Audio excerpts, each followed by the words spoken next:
Look, most videos don't look cheap because of a bad quality camera, they look cheap because of bad video editing decisions. In this video, I'm going to reveal to you 7 video editing mistakes that make your edits look amateur, and also how you can fix them quickly. My name is Vince and I've been in the video editing space for over 8 years at this point, and I've helped literally hundreds and hundreds of editors to not only learn the fundamentals of video editing, but also make tens of thousands of dollars with their skill set. So the first video editing mistake is using music like wallpaper. If you're just using random music with absolutely no purpose, it's going to make the entire video look cheap because it doesn't fit into the rest of the vibe. Music should be a huge element of the video that actually controls the energy, the feel, the pacing, and the emotion as well. So the easiest fix to make sure that your music selection doesn't make the entire video feel cheap is to actually pick and select tracks based on what you want the viewer to feel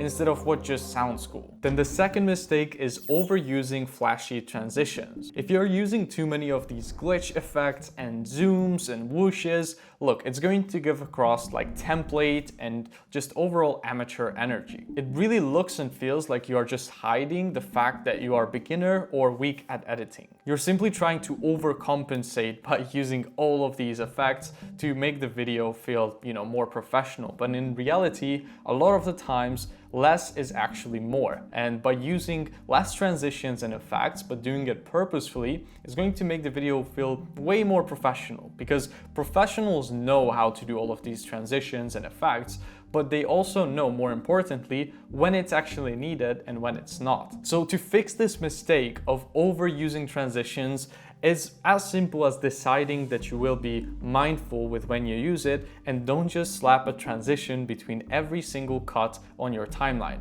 I know if you're new to editing, you probably feel excited that you're learning all of this cool stuff, but trust me, it doesn't feel as pleasant on the viewer side. So to fix this, just use simple cuts and subtle transitions, and only add transitions when they actually help the viewer to get the storyline better and to make the viewing experience more pleasant. Don't add it just for the sake of adding it. Then the third mistake is bad pacing. Holding shots for too long just kills the momentum of the video. And dead air also makes the videos feel low quality and just slow. To fix this, you want to cut earlier, remove anything that doesn't help the video to move forward, and be ruthless when it comes to removing fluff. Again, especially nowadays on social media, basically every sentence should deliver value. Otherwise, it's going to lower the video's retention and it's not going to perform as well as it could. Then the fourth mistake is making everything the same intensity. Same speed, same energy, and same volume all the way throughout is going to make the video feel flat. The best editors and the best edits out there have contrast in them, meaning some parts are slower and less intensive, and then it gets more intensive and then goes back to slower. So it really holds your attention all the way throughout because you don't know what's going to be coming next. So try to not keep the intensity of the entire video flat all the way throughout. Instead,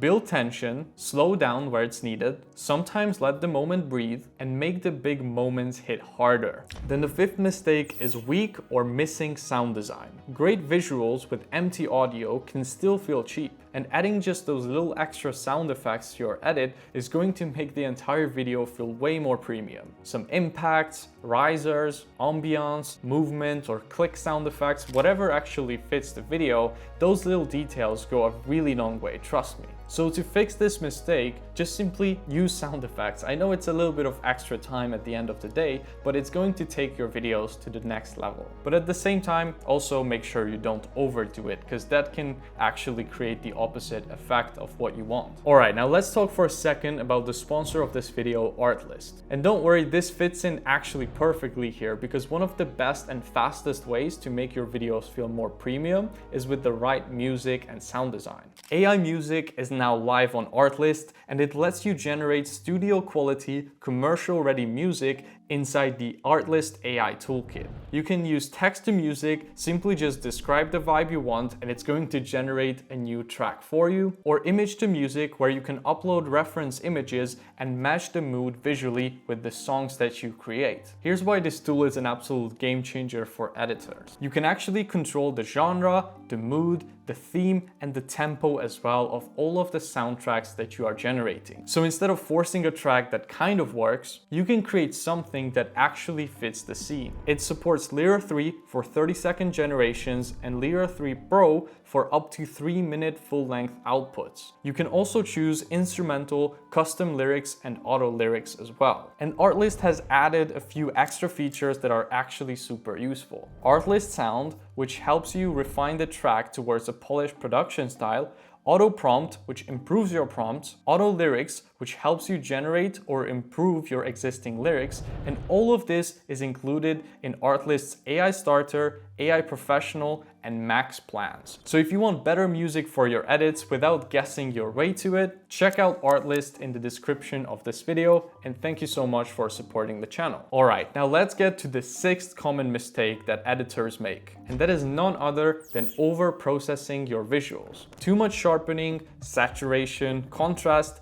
and fake cinematic grading is going to actually make your edits feel cheap. Again, remember that clean editing always beats extreme. Sometimes if you've been editing for a clip for too long, you might not even notice that your saturation slider is way too high, or your LUT, or the color grading that you are using, is just way too strong, or you are using way too much sharpening. So it's always a good idea to get a second opinion on your edit before you would publish it, and not only that, but also take a little bit of a breather throughout your editing session and come back after 30 minutes, check out your edit again, and you might see that your effects are just way too intense. So just focus on balanced and polished visuals. Don't go too crazy on the grading or the sharpening effects. And last but not least, the 7th mistake is editing with no intention. This is the real problem behind most bad edits. If you don't know what the viewer should feel, what the point of the scene is, and what the pacing should do, then your edit becomes random. To fix this, simply just decide the purpose and the feeling that you want to deliver to the viewer